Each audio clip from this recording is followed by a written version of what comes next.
Damn! Salut les gens, c'est Thibaut InShape, c'est un plaisir de vous parler aujourd'hui. Mais qu'est-ce que je raconte moi? Alors, on est là aujourd'hui, vous attendez cette vidéo, je le sais, ça fait un bon moment, ça doit faire au moins 2 ou 3 mois que vous me relancez, même par message privé. Alors dans les commentaires, alors là c'était toutes les vidéos que je sortais, à chaque fois, quasiment, il y avait des commentaires qui disaient « Quand est-ce que tu nous fais un débunkage du paranormal du 24 ?»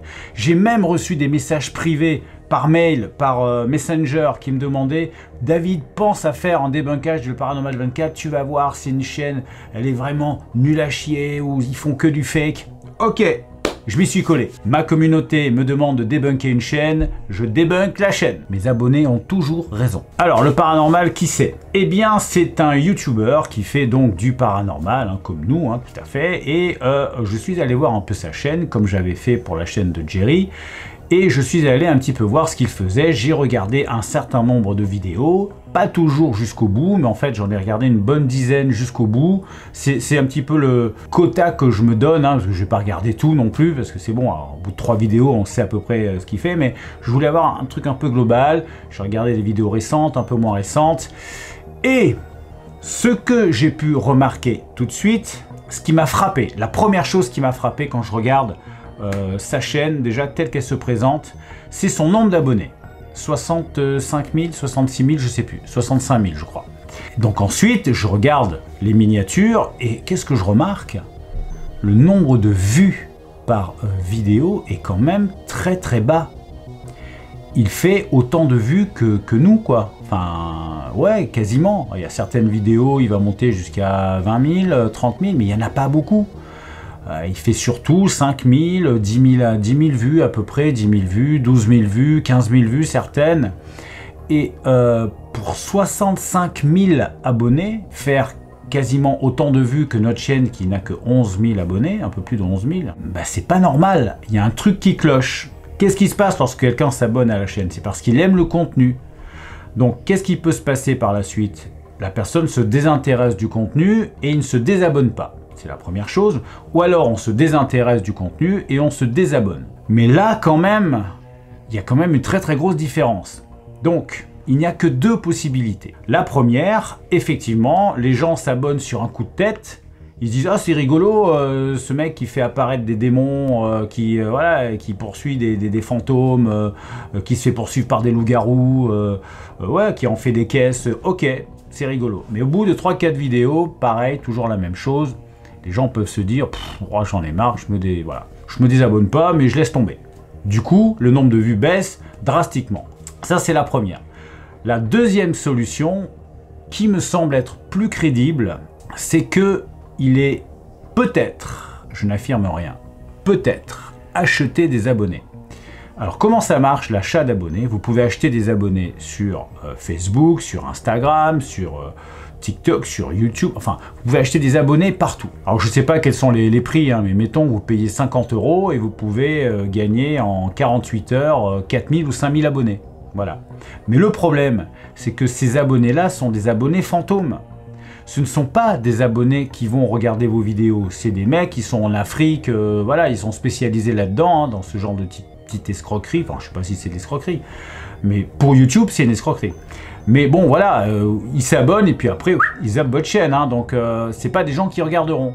Donc qu'est-ce qui se passe au niveau de l'algorithme? Eh ben l'algorithme il se dit, oulala cette chaîne elle a beaucoup d'abonnés, mais elle fait pas beaucoup de vues, donc je la fais plonger dans les strates insondables du référencement. Vous vous retrouvez à ce que YouTube vous mette jamais en avant. Vos vidéos ne sont jamais suggérées. Donc c'est totalement contre-productif. Donc je sais pas s'il a fait ça, je n'affirme rien, mais s'il l'a fait, c'est une connerie. Il s'appelle David en plus. David, c'est une connerie si tu as fait ça. Parce que tu perds toute crédibilité vis-à-vis des gens qui regardent tes vidéos, qui se disent mais s'il fait pas beaucoup de vues, hein, ça doit pas être terrible ce qu'il fait. Ben, c'est dommage. Donc ça c'est la première chose. Ensuite j'ai regardé quelques-unes de ces vidéos. Et il y a un truc qui m'a frappé. Dans toutes les vidéos, ou presque, il y a des entités qui apparaissent. Il y a des fantômes, il y a des loups-garous. Et non quoi, non, ben non, je veux dire, à quel moment tu vas croire que les gens vont te croire?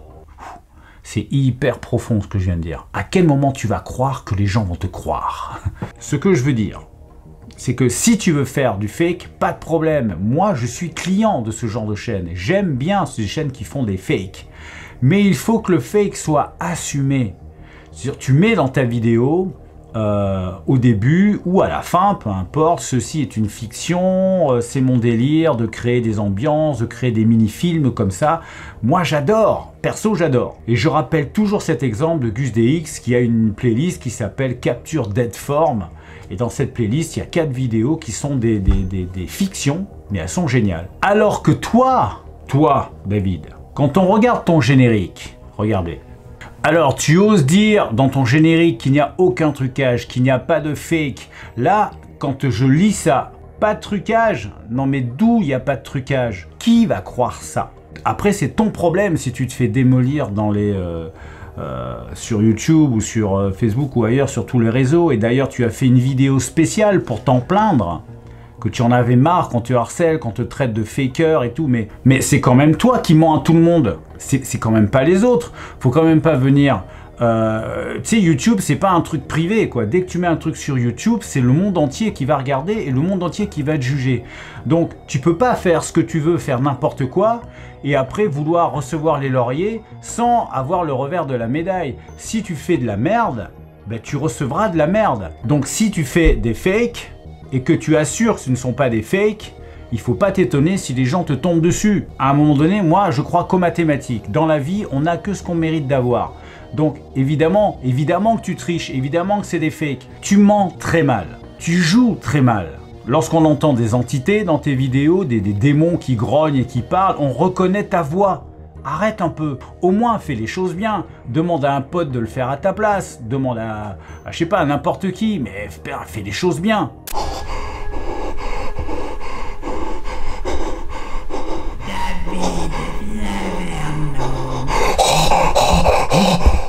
Il a dit mon nom! Il a dit mon nom! Il est... Moi aussi je peux le faire, hein. En plus, tu viens te plaindre des retombées négatives qu'il y a sur ta famille. Parce que tu auras toujours des connards, et ça c'est Internet, c'est normal, tu auras toujours des connards qui, lorsque tu fais quelque chose de mal, qui n'implique que toi, eh bien il y a des gens qui vont venir défoncer ta famille derrière, tes enfants, des machins et tout. Ah, ton père il fait du paranormal, c'est de la merde, etc. Oui, mais d'accord, mais en même temps, fais ton autocritique. Demande-toi, est-ce que ce que je fais n'a pas des retombées négatives sur ma famille à cause de moi? Tu vois, tu crois peut-être que tu peux faire des fakes et qu'après tout peut être beau et joli dans un monde de bisounours? Ben non. Après, je suis d'accord avec toi, s'en prendre à la famille alors que ton contenu ne plaît pas, c'est dégueulasse, et effectivement, ces gens-là, il faut les signaler. C'est vrai, si moi je décidais, après tout c'est mon choix, tous mes billets de banque, je décide de les faire dépasser de mes poches comme ça et d'aller me promener dans la rue. C'est mon droit, c'est mon argent, je fais ce que je veux. Mais faut pas que je me plaigne si je me fais dépouiller derrière. On est d'accord. Là, en fait, il nous fait croire qu'il y a, pendant que lui et ses potes sont à l'étage, il y a une entité démoniaque qui traverse le champ de la caméra juste en dessous. C'est très très mal fait et on voit très bien que c'est du fake. Ça a été refait après ou pendant ou j'en sais rien. C'est très facile de faker ce genre de choses. C'est pas parce que vous entendez les voix effectivement qui sont au-dessus que ça veut dire qu'il y avait personne en bas. Non, ça veut rien dire du tout. C'est très facile d'enregistrer les voix en amont et ensuite de faire un collage au montage. En fait, tout est possible maintenant sur Internet. Donc on va pas nous faire croire ça. Alors ensuite, une autre séquence où là, il est dans un bois et il nous fait croire qu'il y a une entité autour de lui ou un animal... peut-être un sanglier, etc. Ok, pas de souci. Mais le bruitage qu'il a choisi pour illustrer son propos, pour nous faire croire qu'il y a un truc, une entité ou un sanglier autour de lui, je veux dire, tu t'es gouré de bruitage, je crois. Là, il nous a mis un bruitage de fauve, de la savane, un tigre, un lion.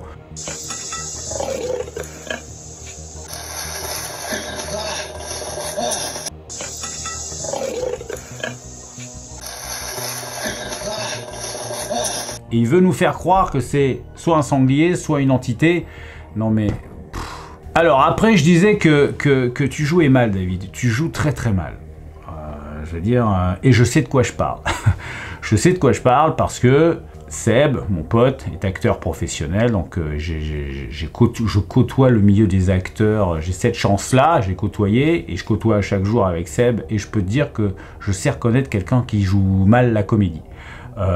Et je dis pas ça parce que je suis censé être le seul à le voir, non, je pense que beaucoup de gens l'ont remarqué, c'est d'ailleurs pour ça que tu te fais défoncer partout. Je vais vous montrer une ou deux séquences là, où vous allez voir le jeu d'acteur. Donc là, il est censé être poursuivi par un démon. Donc vous voyez, bon, déjà, c'est pas du tout crédible. Parce que déjà, on voit bien qu'il arrive en courant, il se tourne, c'est absolument pas crédible. On voit que c'est téléphoné, on voit que c'est prévu à l'avance. Après, quand il arrive, il se retourne toutes les 2 secondes, c'est pas crédible du tout, c'est pas naturel, on voit que c'est provoqué, que c'est absolument pas spontané. On voit que c'est joué, quoi, c'est joué. Bon, t'es pas un très bon acteur, alors s'il te plaît, arrête de faire du fake, fais du vrai, au moins personne ne pourra rien te reprocher. Une autre séquence où là il est enfermé dans une cabane de jardin ou un truc un peu comme ça, et tout autour de lui, à l'extérieur, soi-disant, il y a un loup-garou qui l'attaque, un loup-garou qui tape sur les parois, c'est un truc de fou, je vous dis c'est un truc de fou, il tape sur les parois. Et là encore, c'est du De Niro quoi.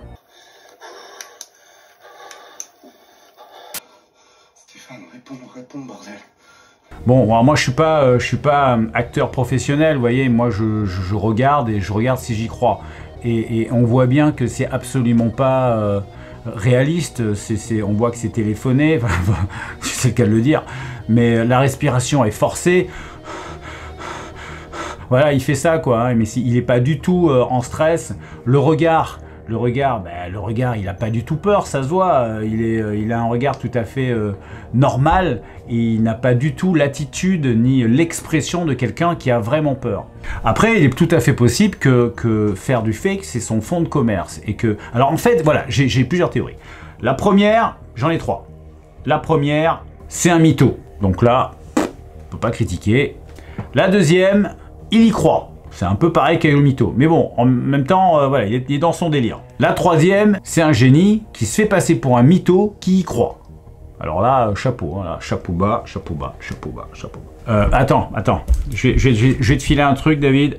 Je vais te mettre un numéro de téléphone. C'est une psy qui est très très compétente. Voilà, je te la mets en description. Donc là, j'ai bien débunké. Essayons de voir un petit peu les bons côtés de la chaîne. Alors, les bons côtés de la chaîne, c'est que il sait raconter une histoire. Ça, on peut pas lui enlever ça quand il fait ses vidéos, quand il met une ambiance et tout. On n'a pas de mal à rentrer dans la vidéo, donc ça, c'est bien. Après, je vais passer quand même sur l'aspect technique, purement technique, où on voit que c'est pas un vidéaste, on voit que c'est pas quelqu'un qui fait de la prise de vue, on voit que c'est pas quelqu'un qui fait de l'artistique, où il va pas chercher à faire des plans un peu smooth, un peu jolis pour présenter un lieu ou quoi que ce soit. C'est pas grave, chacun a son style. Je vais passer sur la qualité d'image qui est juste pourrie, la qualité du son qui est juste pourrie aussi, mais voilà, tout le monde n'a pas les moyens de se payer des super caméras et des super micros, donc là, on peut pas juger. Alors, qu'est-ce que j'aurais à dire en conclusion? Le problème, c'est que moi, fondamentalement, je n'ai rien contre ces gens-là. Le problème, c'est la crédibilité très négative qu'elle diffuse, ces chaînes, par rapport à ceux qui font les choses bien, je mets des guillemets, bien entendu, mais les gens qui essaient d'être un peu honnêtes, eh ben, ne bénéficient pas du fruit vraiment de leur travail dans l'esprit commun. Quand on parle de paranormal sur YouTube au commun des mortels, on va vous regarder comme ça, on dit ouais, vous les fakes quoi, enfin je veux dire voilà, vous filmez, vous inventez des trucs là, vous faites croire que c'est un petit peu ça l'idée. Et pourtant on a des gens compétents, honnêtes sur la plateforme, voilà, qui font du paranormal, et qui font pas forcément que ça, mais bon, il y en a plein. On a le Grand JD, on a, Jordan Perigo, on a mon pote Alex, on a Indiana Fraise. Bon, ça, c'est des gens... Enfin, Jordan Perigo, je le connais pas personnellement. Mais Indiana Fraise, Alex, The Adventure, c'est des gens que je connais et c'est des gens qui ne trichent pas. Alors évidemment, il n'y a pas d'entité, il n'y a pas de... Pourquoi? Mais parce qu'on les voit jamais, les entités. Si vous les voyez, c'est très exceptionnel. C'est pas dans chaque vidéo. Moi, en 4 ans... j'ai filmé un phénomène que je pense être un fantôme qui est passé devant la caméra en 4 ans. Et lui, il va nous faire croire qu'à chaque vidéo, il va avoir des entités, il va y avoir carrément des fantômes habillés en femme qui vont apparaître. Arrête, faut... Ne te moque pas des gens. C'est pas bien, déjà. En plus, autour de toi, il y a certainement des gens qui croient ce que tu fais. Et c'est pas bien parce que tu ne les aides pas. Tu te fais passer pour quelqu'un que tu n'es pas. Alors que avec le bagage technique, j'ai envie de dire que tu as, tu pourrais faire des vidéos, de vraies bonnes vidéos, parce que tes vidéos, si on enlève le fake, elles sont très bien. Donc c'est dommage que tu t'attires les foudres de tout le monde comme ça, tout ça parce que tu as envie d'en mettre plein la vue à tout le monde. Et ben, je pense que c'est pas une bonne idée.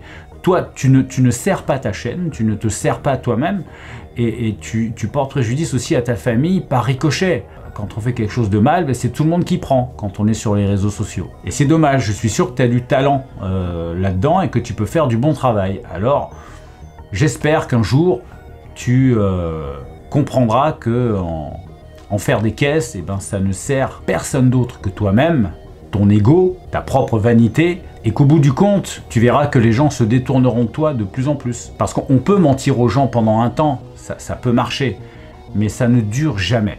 Voilà, c'est tout pour ce débunkage de la chaîne du Paranormal du 24. Si vous avez d'autres chaînes à me conseiller, à aller voir un petit peu fureter ce qui se passe, n'hésitez pas en commentaire, en message privé, machin, voilà.